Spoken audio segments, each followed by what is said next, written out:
আসসালামু আলাইকুম। আহ, বলার মতো ভাষা পাচ্ছি না বা কি দিয়ে শুরু করব জানি না। তারপরেও আজকে জাতীয় শোক দিবস, শোকের মাধ্যমে শুরু করতে হবে। আসলেই শোকাহত।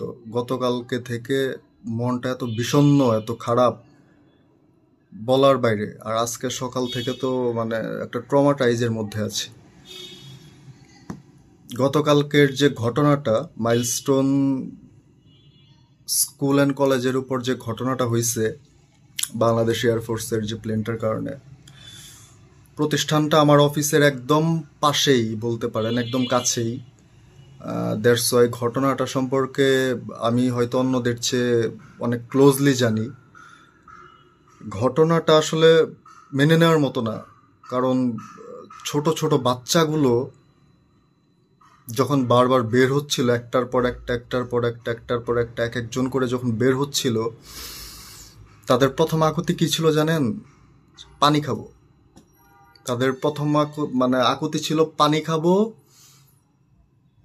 কিন্তু আসলে আমরা এত বিবেকহীন জাতি, আমরা পানি না দিয়ে ভিডিও করতেছিলাম।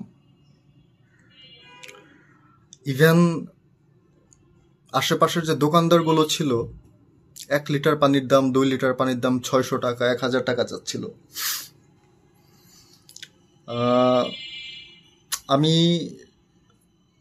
নিজে যেটা দেখলাম সেটা হচ্ছে যে একটা বাচ্চার পুরা বডির চামড়া উঠে গেছে। হুম।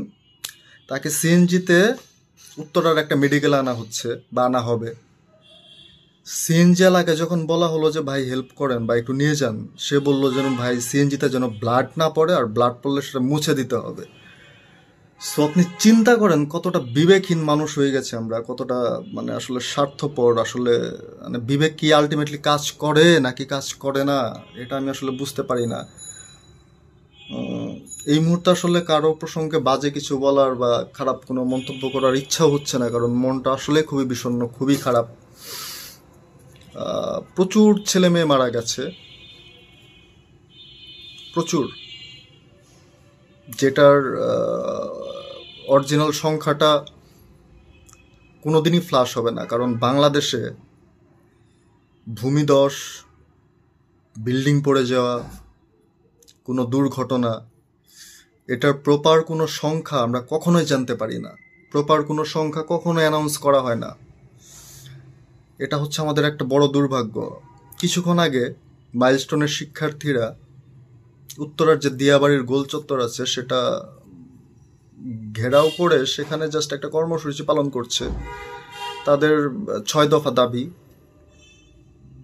দাবির মেইন পারপাসটা হচ্ছে যে মূলত কতগুলা বাচ্চা মারা গেছে বা কতজন মানুষ মারা গেছে তার একটা প্রপার লিস্ট চায়, তারা অরিজিনাল প্রপার কাউন্টটা চায়। এটাই আমরা দিতে পারি না, এটা দিতে চাই না। আমরা সবকিছু নিয়ে রাজনীতি করি, আমরা সবকিছু নিয়ে মিথ্যা বলি, আমরা সবকিছু খুব স্বার্থের অ্যাঙ্গেল থেকে দেখি। আমি আসলে এই জাতি হিসাবে, মানে বাঙালি হিসাবে আমি খুব খুব শাই ফিল করি, খুব শেম ফিল করি। মানবিকতা, মূল্যবোধ, উপলব্ধিবোধ এগুলো একদম নাই। নাই বলতে নাই। মনটা খুবই খারাপ কালকে থেকে। মানে এই এই এই দৃশ্যগুলো সহ্য করার মতো না। আপনি যদি কাছ থেকে দেখতেন, আপনি যদি আপনার পজিশনটা যদি এই জায়গার পাশে হতো, তাহলে আপনি বুঝতে পারতেন। আজকে নানান মিডিয়ায়, নানান চ্যানেলে নানান রকম কথা হচ্ছে, নানান রকম টক শো হচ্ছে, নানান রকম টপিক নিয়ে কথা হচ্ছে। আসলে এই এই এই দুর্ঘটনার যে টপিক বা পয়েন্ট, এই দুর্ঘটনা থেকে 500 না, কয়েক হাজার টপিক বের করা সম্ভব। এই দুর্ঘটনা থেকে কয়েক হাজার টক শো করা সম্ভব। আসলে আলটিমেটলি লাভ কি হবে? যে যার পয়েন্ট অফ ভিউ থেকে কথা বলছে, যে যার পয়েন্ট অফ অ্যাঙ্গেল থেকে কথা বলছে। এখানে অনেক প্যারেন্টস আছে যাদের 2টা 3টা করে বাচ্চা মারা গেছে। আপনি ভাবেন তো, যে আপনি একজন প্যারেন্টস, আপনার 3টা বাচ্চা একসাথে মারা গেল, আপনার কেমন লাগতো ওই মুহূর্তে? আপনার মানে অনুভূতি কিভাবে কাজ করতো, আপনার সেন্স ওই মুহূর্তে কিভাবে কাজ করতো। আজকে আপনার কিছু যায়নি বলে আপনি জাস্ট বিষয়টা বিষয়টাকে অবজার্ভ করতেছেন, আর কিছুই না। আপনার নিজের গেলে আপনি বিষয়টা সাফারার হতেন, আপনি সাফার করতেন, কিন্তু আপনার নিজের কোনো ক্ষতি হয়নি, আপনার কোনো বাচ্চা মারা যায়নি। দ্যাটস আপনি বিষয়টা জাস্ট অবজার্ভ করতেছেন আর টাইম পাস করতেছেন। এটা কি আসলে মানুষ হওয়া বলে? এটা কি মনুষ্যত্ব? আমি এই বিষয়ে কথা বলতে চাইনি, কারণ আসলে সমসাময়িক বিষয় নিয়ে কথা বলা, আসলে আমি কোনো বক্তা না, আমি আসলে মানে কোনো পলিটিশিয়ান না, আমি দেশ লিড করার কেউ না। কিন্তু আমার মনে হলো যে না, আমার দুটা কথা বলা উচিত। আমার দুটা কথা বললে হয়তো আমার দুঃখটা, খারাপ লাগাটা একটু কমবে।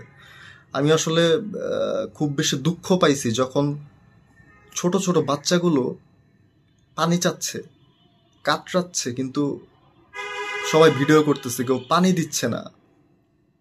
দোকানদারগুলো পানির দাম বাড়ায় দিছে, রিক্সাওয়ালা রিক্সার দাম বাড়ায় দিছে, সিএনজিওয়ালা সিএনজির দাম বাড়ায় দিছে। এটা কি আসলে হয়? এটা কি হওয়া উচিত? আল্লাহরে ভয় লাগে না? ভয় আসে না মনে? মানে ডর ভয় একদম উঠে গেছে মন থেকে। এটা ধিক্কার জানানো উচিত, ছি লাগে। হ্যাঁ, মানে নিজের প্রতি নিজের শেম লাগে, ছি বলতে ইচ্ছে করে, ছি বলতে ইচ্ছে করে। আমি কি বলবো, আমি কিছু বলতে পারছি না। আমার আসলে ভেতর থেকে ওই রকম কোনো প্রপার ভাষা পাচ্ছি না, আমি আসলে কোন ভাষায় কথা বলবো। আমি আবার কোনো এক সময় এই টপিকে কথা বলবো। আজকের মতো এই পর্যন্তই। নিজের মধ্যে মানবিকতা জাগিয়ে তুলতে হবে, নিজের মধ্যে মানবিকতা জাগান ভাই, এর বিকল্প নাই।